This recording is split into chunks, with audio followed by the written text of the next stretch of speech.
Kamusta Taurus? Welcome to Like a Tarot. Alamin natin kung ano ang message or ano ang angel number mo. Ang reading natin ngayon ay ano ang mangyayari pagkatapos ng 4 na buwan. Ano ang may encounter mo, ano ang dapat iwasan or ingatan.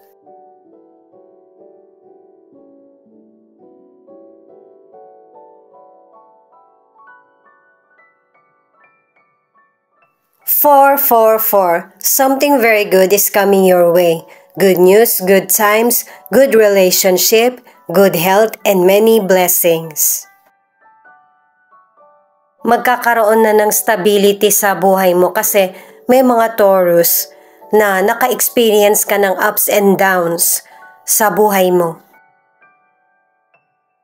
Nung matapos ang 2024 at itong nagsisimula pa lang, ang dami mo nang naranasan, kaya babawi sa iyo yung universe. At saka magiging visible or ikaw mismo yung makakakita na maraming pagbabago mangyayari sa buhay mo. Na unti-unting nagiging pabor na sa iyo yung kapalaran. Wala nang nagiging hadlang at saka hindi mo rin kailangan mag-effort ng sobra. Alamin pa natin ang ibang mensahe gamit naman itong mystical cards.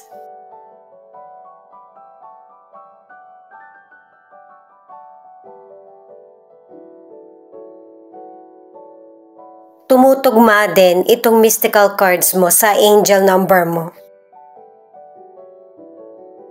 Na makakatanggap ka ng tulong mula sa langit. Marami ka pang kakayahan na hindi mo pa natutuklasan. Kaya sundin mo kung ano yung kutob mo. Yung puso mo na naging broken-hearted sa iba't ibang sitwasyon, mas lalaki pa yan sa pangunawa. Makakaranas ka pa rin ng takot at saka pain, pero wag mo itong takasan. Magtiwala ka na yung kapalit ng mga challenges na dumarating sa iyo ay merong higit na makakabuti para sa destiny mo. Paalala para sa mga bagong viewers na ang reading na ito ay timeless reading. General reading at guide po lamang kaya hindi po magre-resonate sa lahat. Kunin mo lang yung akma sa sitwasyon mo at kung kailan mo ito napanood, yon ang start ng 1-week reading para sa iyo. Ikaw na bahala magpalit kung si person mo ito o ikaw.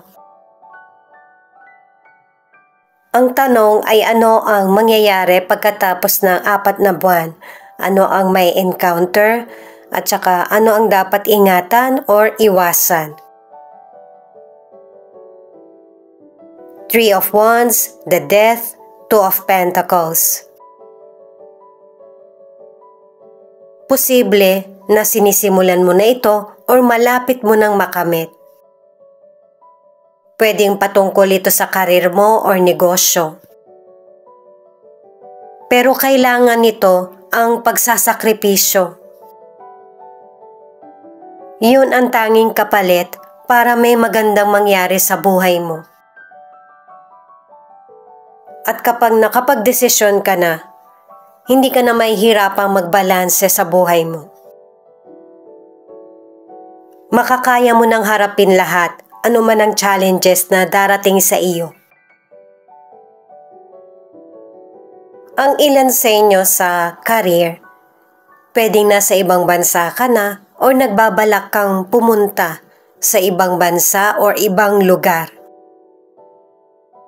Posible na ang ilan sa inyo nagkakaroon ka ng problema habang nasa ibang bansa ka na nahihirapan kang i-manage yung oras mo. Dahil sa may ilan na masyado ng marami yung pinapagawa sa iyo or late ka nang nakaka-uwi or tulog. Pero sa karir mo or negosyo, Ito yung nagbibigay ng security sa iyo, yung trabaho mo kahit gaano man ito kahirap.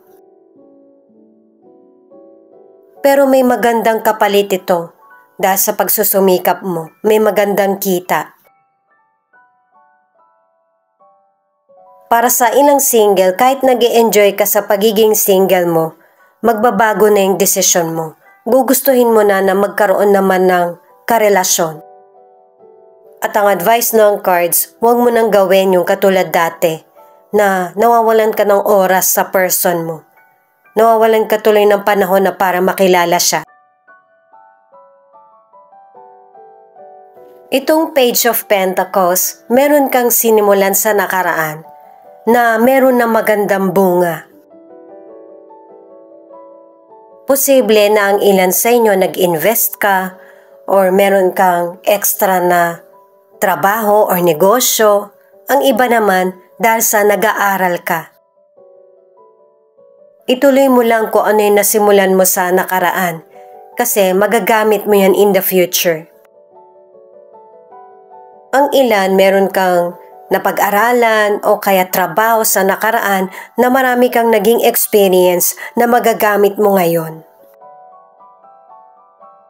Para sa relationship, pareho kayong happy ng person mo sa relasyon, pero susubukin ng panahon ang relasyon nyo at sikapin nyo pareho na mabalanse ang moods, ang oras, at saka ang responsibilidad alang-alang sa itinaguyod nyong masayang relasyon. Kasi may mga Taurus na nagkakasundo kayo ng person mo sa mga ideas at saka meron din person na nagpaparaya kasi gusto mong happy yung person mo.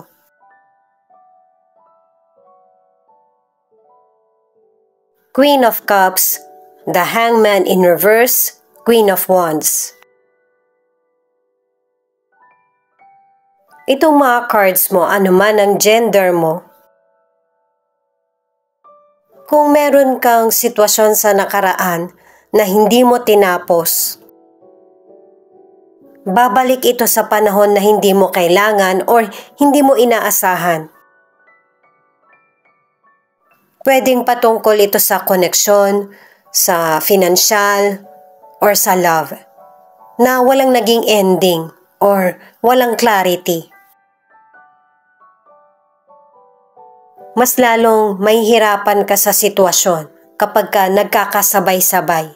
Kaya kung may kailangan tapusin, tapusin agad, ano man ang sitwasyon na ito. Sa financial, ang ilan sa inyo napapansin mo na hindi mo nababalanse ng tama yung financial mo.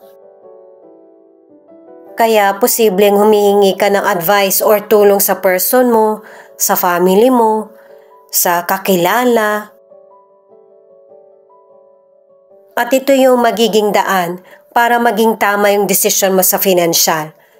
Makokontrol mo na yung situation. Para sa ilang single, kung meron mang tingin mong maling nangyari sa nakaraan na nagpasakit sa damdamin mo, tingnan mo din yung sarili mo kung ano ba yung nagawa mo na dapat mo nang palitan para wala nang maulit na maling pattern. Meron kang katangian na makaka-attract ka muli ng bagong person.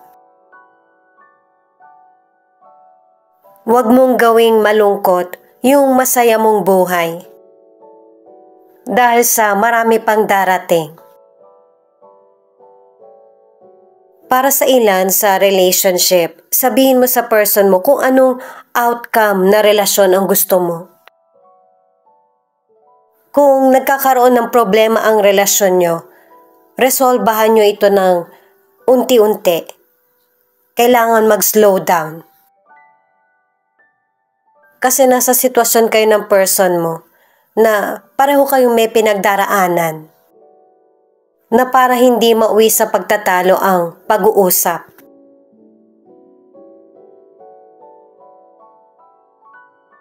Itong Ace of Wands, magkakaroon ka ng panibagong kaalaman. na yung mga dating hindi mo naman gusto na bagay, sitwasyon, career o negosyo ay magugustuhan mo na. Yun bang makikitaan mo ng potensyal? Pwede rin na person ito na hindi mo masyadong binigyan ng pansin. Kasi may mga sitwasyon na tingin mo hindi para sa iyo, pero magiging excited ka. Aalamin mo yung career or negosyo or kikilalanin yung person. Itong bagong mangyayari sa buhay mo ay may magandang meaning na may malaking epekto sa future mo. Ito yung alamin naman natin na cards para sa kalusugan. Ang Page of Pentacles, Ace of Wands, at itong Three of Swords. May sitwasyon ng mga Taurus na merong person na pinupuna kung ano yung mga nangyayari sa buhay mo or desisyon. Pwedeng kakilala, kaibigan, boss, or ang person mo, family member. Ito yung nagpapasakit sa damdamin mo. Nakikitaan mo na hindi ka pinagkakatiwalaan ng person. Dahil sa negatibong puna. Kaya posibleng ang ilan sa inyo, nag-stop ka sa mga gawain mo or paniniwala. Pero itong kalungkutan na ito ang magpapagising sa iyo na kailangan mo ipagpatuloy kung ano yung mga nasimulan mo at saka yung tiwala sa sarili. Sa kalusugan, anuman ang edad mo, nag-iingat ka na. Kumakain ka ng healthy or kumakain ka sa tamang oras, nag-exercise ka. At saka para sa ilan, naka-2 cards ka na kailangan ng operation. Kung ito yung kinakatakutan mo, sa totoo lang, good news pa nga ito. Kasi nga ito yung magsasalba sa buhay mo. Para sa ilang single, meron kang potential person na nagugustuhan, naka-3 cards ka na. Pero hindi mo ito sinasabi kasi natatakot ka na hindi masuklian yung pagmamahal mo. At ang ilang single naman kaya hindi ka pumapasok sa relasyon kasi ayaw mo nang masaktan. Dahil sa merong Taurus na ang naging nakarelasyon mo sa nakaraan ay cheater. Buti na yon na wala na kayo, kaya wala ka nang dapat ikalungkot or ikatakot. Ibang person na yung makikilala mo, hindi katulad ng past. Ang ilan sa relationship, kaya kayo nagkaroon ng problema ng person mo. Nagkaroon ng betrayal or naging malamig sa iyo yung person mo kasi nawala yung excitement sa relasyon nyo. May ilang Taurus na nagkaroon ng pagkakamali ang person mo pero hindi ibig sabihin yun yung pinili niya. Ito naman yung feelings ng person mo na pwede rin ipakita kung ano yung feelings mo. Sa tarot cards at dito sa card na ito, pinapakita na ikaw at ang person mo ay nagkakasundo at saka mahal nyo yung isa't isa. Pero nasubukan ng panahon ang relasyon nyo. Pareho kayo nagkaroon ng problema ng person mo at naghahanap ng person na makakaunawa. At ito yung naging dahilan para mas lalo pang magkaroon ng seryosong problema ang relasyon nyo. Dahil sa hindi nagkaroon ng clarity sa relationship nyo, kung ano yung dapat patunguhan. Anuman ang gender ng person mo, naguguluhan siya sa nangyayari sa relationship nyo. Pero nagtitiwala pa rin yung person mo na pansamantala lang lahat na problem. Ninanais pa rin ng person mo na kahit nagkakaroon kayo ng misunderstanding ay yung makapag-usap or magkaroon ng fresh start. Na kahit mahirap itong gawin or simulan. Dahil sa pareho kayong mature ng person mo, na yung relasyon wala naman talagang perfect. Nagiging perfect ito kung pareho kayo nagkakasundo. Yung person mo nagparamdam na sa iyo, pwedeng nag-message siya or nagkausap kayo, at ito naman yung time mo na ikaw naman yung gagawa ng paraan para magkausap kayo. Kasi nakatulong sa relasyon nyo ng person mo yung pag-step back or space. Kaya may ilan sa inyo na hindi masyadong naging malaking problema yung nangyaring issue sa inyo. Ito naman yung ilan sa 12 zodiac sign na nangunguna sa reading na ito.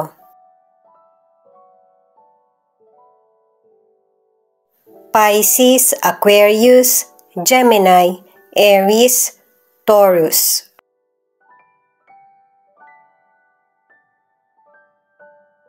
Thank you nga pala sa mga nag-like, share, comment, and subscribe. Ingat po kayo palagi saan man kayo naroon. Ito naman yung mga letra na posibleng andito yung letra ng pangalan ng person mo or letra ng pangalan mo. U, T, H, R, W, L, Y.